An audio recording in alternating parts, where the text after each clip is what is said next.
চিরজীবন আপনাকে মানুষ করলো, আর আজকে মা যখন অসুস্থ আপনি মায়ের দেখভাল করবেন না? না, মা অসুস্থ কোথায় হয়েছে? মা তো দারুণ ভাবে সুস্থ, নাচানাচি করছেন। মা বলছেন যে দুর্মুষ করব, মা বলছেন যে পিঠে বিজ্ঞাপন দিয়ে বলতে হবে যে আমি বিজেপি করি না। মা অসুস্থ হয়েছিল, মা তো জোরসে আছে। আমরা তৃণমূলে রক্ত দেবো, কিন্তু তৃণমূল কংগ্রেসকে বিক্রি করে দিয়ে, কর্মীদের সম্মান মর্যাদা সম্মান বিক্রি করে দিয়ে। এই যে আমার গাছে আম আছে, আমি চাইলে আম বিক্রি করতে পারি, তো ওনার কাছে দলটা আছে কোথায় যে দল উনি বিক্রি করবেন? উনার দলের নামটা আছে, সেটাও থাকবে কিনা বা সন্দেহ। উনার দলে উনি আছেন, অভিষেক আছেন, কুণাল আছে, কল্যাণ এখনো আছেন কিনা আমি জানি না। তো দলের আছে কি? তো মায়ের পুলিশ তো সন্তানকে ধরে বছর তিনেক হাজতে রেখেছিলেন, তখন তিনি ভ্যান চাপড়ি চাপড়ি যেসব মায়ের সমর্থনে যেসব কথা বলছিলেন, তাতে মায়ের সম্মান বৃদ্ধি হয়েছিল। তো তাহলে তিনি যদি মায়ের বিরুদ্ধে ওরকম কথা বলতে পারেন, অন্যদের মানা করেন, তিনি কোন বেকারে? নৈতিক অধিকারটা তিনি কোথায় থেকে পান?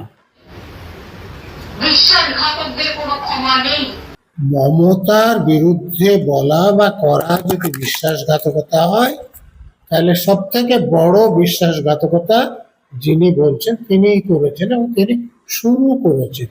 অন্যরা তো তাকে অনুসরণ করছে না। আমরা কিন্তু শুধুমাত্র টাকার লোভে আর কেস থেকে বাঁচার লোভে আমরা মাথা নত করবো না। তিনি তো মাথা নত করে কংগ্রেসের কাছে গিয়ে আশ্রয় চাইছিলেন। তো যিনি মাথা নত করে আছেন, অন্যকে কি করে বলেন যে মাথা নত করবেন না?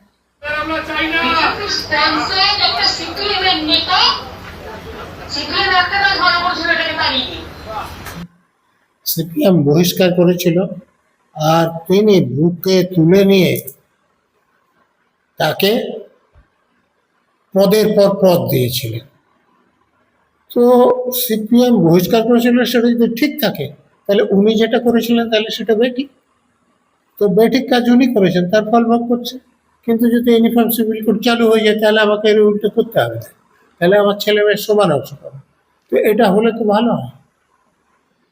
কুণাল ঘোষ মাকে কিরকম দেখেছিলেন?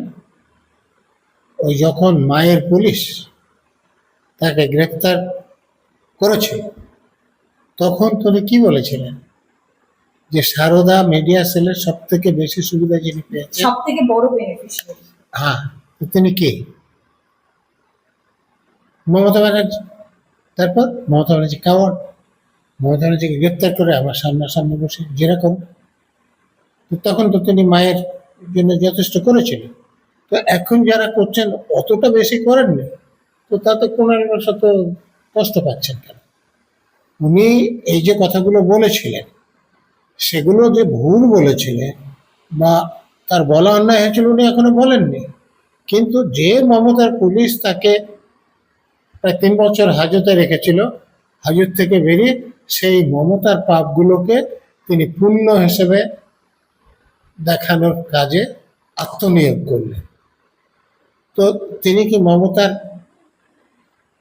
ভালো করেছেন না খারাপ না, করেছেন? মা যখন আজ অসুস্থ তখন মাকে দেখবেন না? মা অসুস্থ কোথায় হয়েছে? মা তো দারুণ ভাবে সুস্থ, নাচানাচি করছেন। মা বলছেন যে দুর্মুষ করব, মা বলছেন যে পিঠে বিজ্ঞাপন দিয়ে বলতে হবে যে আমি বিজেপি করি না। মা অসুস্থ হয়েছিল, মা তো জোরসে আছে। আবার মা গিয়ে ইলেকশন পিটিশন ফাইল করছে। হাইকোর্টে। হ্যাঁ, তো মা অসুস্থ কোথায়? মা দিব্যি সুস্থ আছেন। মমতার বিরুদ্ধে বলা বা করা যদি বিশ্বাসঘাতকতা হয়, তাহলে সব থেকে বড় বিশ্বাসঘাতকতা যিনি বলছেন তিনিই করেছেন, এবং তিনি শুরু করেছেন। অন্যরা তো তাকে অনুসরণ করছে না।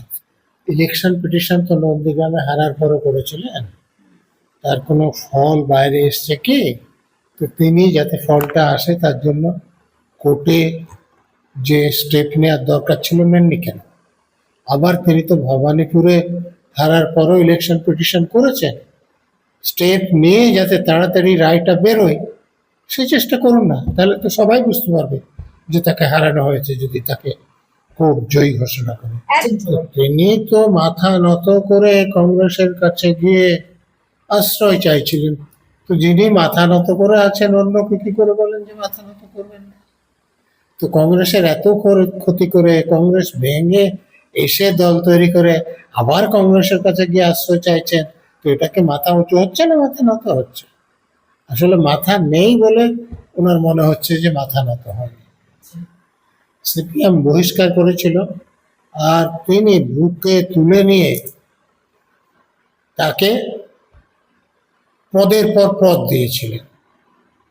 তো সিপিএম বহিষ্কার করেছিল, সেটা যদি ঠিক থাকে তাহলে উনি যেটা করেছিলেন তাহলে সেটা বেঠিক। তো বেঠিক কাজ উনি করেছেন, তার ফল ভোগ করছে।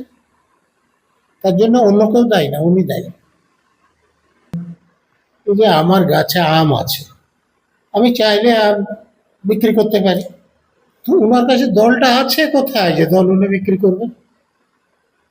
উনার দলের নামটা আছে, সেটাও থাকবে কিনা আমার সন্দেহ। উনার দলে উনি আছেন, অভিষেক আছেন, কুণাল আছে, কল্যাণ এখনো আছেন কিনা আমি জানি না। দলের আছে কি? হাইকোর্টের জজ সাহেব তো বলে দিয়েছেন যে নথিপত্র হাইকোর্টের কাছে এসেছে, যে সাবমিশন হয়েছে, তাতে জজ সাহেবদের মনে হয়নি যে তাকে ফাঁসানো হচ্ছে। তার বিরুদ্ধে প্রাথমিকভাবে কিন্তু তিনি যদি দলের সমস্ত নথি, তিনি বলছে আমার ব্যাংকের সমস্ত ডিটেলস আমি দেখাবো, তাহলে তো অভিষেক বন্দ্যোপাধ্যায় ফাঁদে পড়ছে।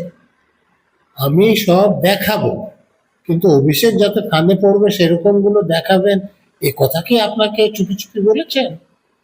উনি তো সে কথা হাইকোর্টকে বলেননি যে আমি এমন নথি দেবো যাতে অভিষেক ব্যানার্জি ফাঁদে পড়বে। উনি বলেছেন আমি সব নথি দেবো। তো সব নথি মানে উনি যেগুলোকে দিলে কোনো রকম অসুবিধা হবে না সেইগুলো দেবেন। উনি ইচ্ছাকৃতভাবে এমন কোনো নথি দেবেন যাতে ওনার অসুবিধা হয় বা অভিষেক ব্যানার্জির অসুবিধা হয়, সেটা তো করবেন না। দেখুন, সিবিআই তদন্তভার নেয়ার পর আমি আপনাদের বারবার বলেছি যে সিবিআই প্রভাবিত হয়ে, সেটা বহু কোটি টাকা নিয়ে প্রভাবিত হয়েছে না কোনো রাজনৈতিক হস্তক্ষেপের জন্য প্রভাবিত হয়েছেন আমি জানি না, কিন্তু তারা প্রভাবিত হয়েছেন, তদন্ত করেননি। আমি কেন বলছি? দেখুন, সিবিআই আমাদের দেশের সব থেকে নাম করা তদন্তকারী সংস্থা। তাদের নাম হওয়ার যথেষ্ট কারণ আছে, তাদের ইনহাউস ফ্যাসিলিটিজ আছে, তাদের ফরেন্সিক সায়েন্স ল্যাব আছে, তাদের প্রসিকিউটর আছে, তাদেরকে ল অ্যান্ড অর্ডার ডিউটি করতে হয় না, শুধু তারা তদন্ত করে। তো সেই তদন্তে তারা যদি কোনো প্রমাণ না পেয়ে থাকেন, তাহলে স্থানীয় থানার ওসি এবং কলেজের প্রিন্সিপালকে কেন গ্রেপ্তার করবেন? আর যদি প্রমাণ পেয়েছেন তাহলে তাদের বিরুদ্ধে চার্জশিট কেন দিলেন না? তার মানে তাদের তদন্তে গণ্ডগোল আছে, তারা আইন মোতাবেক দক্ষতার সঙ্গে। বিনীত গোয়েলের অনুপস্থিতি, বিনীত গোয়েল উপস্থিতি বা হাজিরা দিলেই কি মমতা বন্দ্যোপাধ্যায় বা অভিষেক বন্দ্যোপাধ্যায় বা এই যে আবেশ ব্যানার্জি আরো 12 জনের যে নাম আসছে তারা জেলে যাওয়ার সম্ভাবনা রয়েছে? তাই কি বিনীত গোয়েল হাজিরা দিলেন না? দেখুন, বিনীত গোয়েল ব্যাপারগুলো জানে আপনি যেগুলো বলছেন, কিন্তু তিনি হাজিরা দিলেও সেগুলো বলবেন এটা মনে করার কোনো কারণ নেই। কারণ এগুলো বললে আপনি যাদের নাম বলছেন তারা বিপদে পড়বে, কিন্তু বিনীত গোয়েলের বিপদ কমবে না। কারণ মমতা ব্যানার্জি যদি তাকে বেআইনি কাজ করতে বলে থাকে, তাহলে সার্ভিস রুলস হচ্ছে যে মমতা ব্যানার্জির কাছ থেকে লিখিত নেয়ার পর তার বেআইনি কাজ করা উচিত ছিল, তাহলে মমতা ব্যানার্জি ফাঁসতেন। মমতা ব্যানার্জির কাছ থেকে লিখিত না নিয়ে তিনি যেহেতু কাজটা করেছেন, মমতা ব্যানার্জির নাম বললে মমতা ব্যানার্জি তো ফাঁসবেন, কিন্তু উনি ফাঁস থেকে বাঁচবেন। বাংলায় একটা কথা আছে যে চোরের মন পুলিশ পুলিশ। তো তাদের নাম যেভাবে আসছেন, সত্যিই তিনি অপরাধী কিনা আমি জানি না, কিন্তু যেভাবে নাম আসছে, অপরাধী হলে তো ভয় পাবেনি, অপরাধী না হলেও ভয় পেতে পারে। এবং স্বাভাবিকভাবে তারা প্রকাশ্যে আসছেন না। আমার সাহেবকে কেউ ছুতে পারবেন না। সাহেব নিজে স্বীকার করে নিচ্ছে যে ডিজে বাজানোর যে কথাটা তিনি বলেছিলেন সেটা আমারই ভয়েস ছিল। তাহলে সিবিআই সিআইডির কি দরকার? 30শে জুন একেবারে সোমবার দিনকে সাহেবের অর্থাৎ অভিষেক বন্দ্যোপাধ্যায়ের ভয়েস স্যাম্পল টেস্টের হবে। কি বলবেন? দেখুন, অভিষেক ব্যানার্জি এখন বলছে, পরে সেটা তো নাও বলতে পারে, যাকে ইংরেজিতে রিট্র্যাক্ট করা বলে, যে আগে একরকম বলেছিলেন পরে অন্যরকম বলছে। তো ভয়েস স্যাম্পল যদি টেস্ট হয় তাহলে সেটা প্রমাণ হবে, এবং তাহলে তিনি আর অস্বীকার করলেও তার সাজা হয়ে যাবে। স্যার, এই যে ইউসিসি যে নতুন বিল আনার প্রসঙ্গ উঠছে বা কথা উঠছে, এই ইউসিসি বিল কিন্তু তৃণমূল সরকারের আন্ডারে কিন্তু আনা সম্ভব হয়নি। বিজেপি সরকার, মুখ্যমন্ত্রী শুভেন্দু অধিকারী তিনি কিন্তু বলছেন যে সোমবার দিনকে এই নিয়ে কথা বলবে এবং এই বিলটা আসার একটা সম্ভাবনা রয়েছে। বিলটা যদি পাস হয়ে আইন হয় তাহলে ভালো হবে। যে জন্মসূত্রে আমি মুসলমান বলে আমার মেয়েটা আমার ছেলেটার থেকে কম সম্পত্তি পাবে, যার জন্য আমাকে উইল করতে হচ্ছে, আমার ড্রাফট আপ করা হচ্ছে অ্যাডভোকেট দিয়ে ভেট করে যে শুধু রেজিস্ট্রেশন বাকি আছে। কিন্তু যদি ইউনিফর্ম সিভিল কোড চালু হয়ে যায় তাহলে আমাকে এই উইলটা করতে হবে না, তাহলে আমার ছেলে মেয়ের সমান অংশ পাবে। তো এটা হলে তো ভালো হয়।